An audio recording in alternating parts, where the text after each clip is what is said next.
Nekat Kapolri panggil Kapolda, saksi Ganjar soal pelanggaran Pulau Jawa. Pengamat tak perlu izin. Diduga nekat, Kapolri Jenderal Listio Sigit Prabowo akhirnya mengultimatum Kapolda dan akan memanggil Kapolda aktif yang diajukan TPN Ganjar Mahfud sebagai saksi di sidang MK akhir April 2024.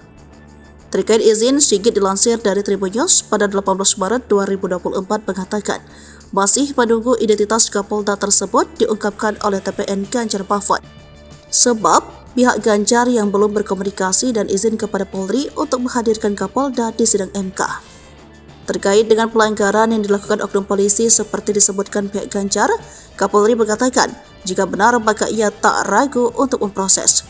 Terkait identitas sang Kapolda dilansir dari Kompas.com pada 12 Maret 2024 kemarin, Wakil Tim Hukum TPN Ganjar Mahfud Henry Yosodiningrat mengatakan pelanggaran ini bersifat TSM melibatkan aparat dan pejabat terjadi di Jateng. Tanpa hal itu, Ganjar Mahfud takkan mungkin kalah dari Prabowo Gibran, sebab Ganjar adalah gubernur 10 tahun di Jateng. Lalu di Madura, Jawa Timur, tekanan terhadap masyarakat juga ditemukan di beberapa wilayah, seperti di Sragen, Jawa Tengah.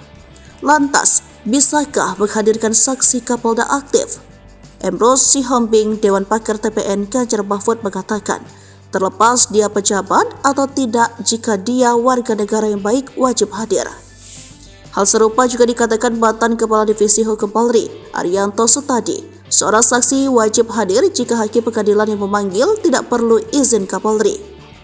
Sebab dia pengalaman soal menjadi saksi, dia hadir tanpa izin dari Kapolda jika hakim yang memanggil.